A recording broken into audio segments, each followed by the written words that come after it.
কি বন্ধু, চিরস্থায়ী জান্নাত ছেড়ে দিলা, জাহান্নামের জন্য সিদ্ধান্ত নিয়েই নিলা।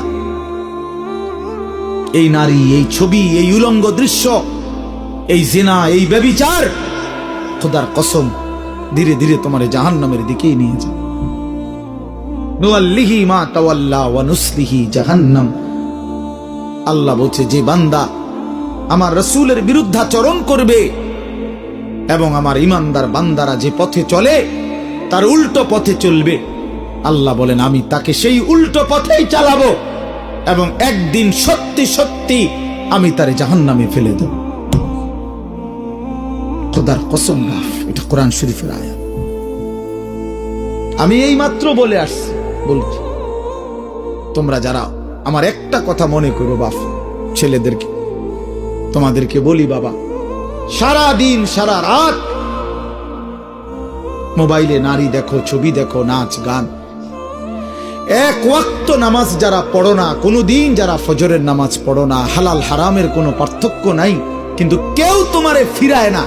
তোমার মা, তোমার বাবা, তোমার পাড়া, তোমার মহল্লা, তোমার দেশবাসী, কেউ তোমারে নিয়ে একটু ভাবে না, কেউ তোমার একটু ফিরায় না, একটা বার বলে না যে এই বাবা তুই কোন রাস্তায় যাচ্ছিস, কিরে তুই মুসলমানের ঘরে জন্ম নিয়ে নষ্ট হয়ে যাচ্ছিস কেন? যাকে কেউ ফিরায় না, কেউ বলে না, কেন বাপ? একটা বার, একটা ছেলে শুধু তুমি আমার কথা ভাইবো যে কেউ তোমারে ডাকে না কেন? 365 দিনে খোদার একটা বছরে কোনোদিন ফজরের নামাজ পড়লা না, অথচ কেউ তোমার একটু বলেও না কিরে বাবা তুই মুসলমানের ঘরে জন্ম নিয়ে ফজরের নামাজ পড়স না কেন? সারাদিন রাত তুমি মোবাইলের মধ্যে নারী নিয়ে, ছবি নিয়ে পড়ে থাকো, কিন্তু আপন মা বাবা, আত্মীয় স্বজন, পাড়া পড়োশি কেউ তোমারে ফিরাইবার জন্য একটু ডাকেও না, বলেও না। এমন হয়ে গেল কেন তোমার জীবনটা? কেউ তোমারে বাঁচাইতে চায় না কেন? মনে রাখো বাপ, মূল কারণ একটাই, তোমার উপরে আল্লাহর লানত পড়ছে, খোদার লানত, খোদার গজব পড়ছে তোর উপরে। এজন্য আল্লাহর লানত পড়ে যার উপরে, তার থেকে গোটা সৃষ্টি মুখ ফিরায় নেয়। এটা মুখ ফিরায় নেয়, এটা জরুরি বিষয়, মুখ ফিরিয়ে নেয়।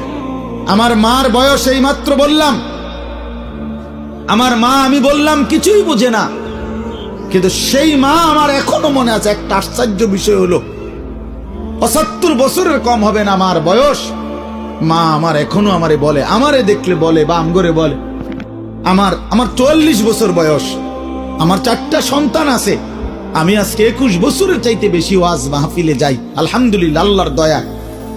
কিন্তু কসম আল্লাহ, মা এখনো আমারে বলে ফুত নামাজ পড়ছো, নামাজ পড়ছো, আমারে সব সময় বলে মা ফুত চাইও, মানুষের কত আনে মাহফিলে যাও, মানুষের লোকে চাইও টাকা পয়সা লইয়া, ঝামেলা করো না। কতবার যে কইছে এই কথা, এটা মা আমারে আমার জীবনে। কিরে বেটা, আমার 75 বছরের মা তো, আমি 44 বছরের ছেলে, আমি আমারে আজও ডাকে, তোরে কেন ডাকে না? তোর উপরে কোন খোদার লানত পড়ছে বেটা? এই জন্য তো অব্যাহত ভাবে চোখের সামনে ছেলেটা চরিত্রহীন হয়ে যাচ্ছে, লম্পট হয়ে যাচ্ছে, এক ওয়াক্ত নামাজ পড়ে না, কেউ তারে ডাকে না। আহা, কেন এমন হয়ে গেল বাপ? তুমি এত বড় বঞ্চিত হইলা কেন বলো ভাইয়া? তুমি মনে করছো তুমি সুখের সাগরে হাবুডুবু খাচ্ছ? না ভাইয়া, তুমি তো ধ্বংসের সাগরে হাবুডুবু খাচ্ছ। তুমি তো ভাবছো তুমি বড় মজায় আছো, তোমার মাথার উপরে কারো ছায়া নাই, আসলে তো তোমার উপরে খোদার লানত। এই জন্য কেউ তোমারে ফিরাইবার চাচ্ছে না। এই জন্য বিবেক থাকলে আমার এই কথা ভাইব, বিবেক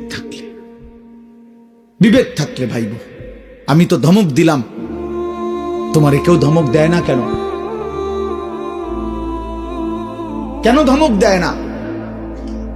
তোমারে কেউ ফেরায় না কেন?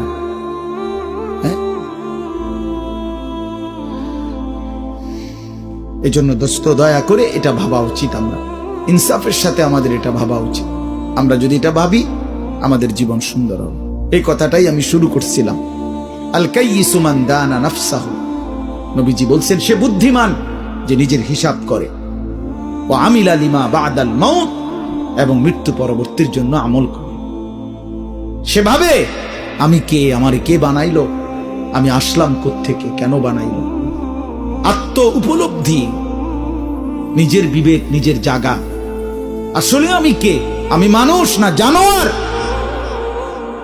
এতটুকু বুঝ বুদ্ধি আকল দিমাগ যদি দোস্ত আমার না থাকে, আমি মানুষ হলাম কিভাবে, মুসলমান হলাম কি? মাসালুল্লাযী ইয়াযকুরু রাব্বাহু ওয়াল্লাযী লা ইয়াযকুরু রাব্বাহু মাসালুল হাইয়্যি ওয়াল মাইয়্যিত। নবীজি বলছেন যে আল্লাহকে স্মরণ করে আর যে করে না, এই দুইজনের মধ্যে উদাহরণ হলো একজন জীবিত, একজন মৃত।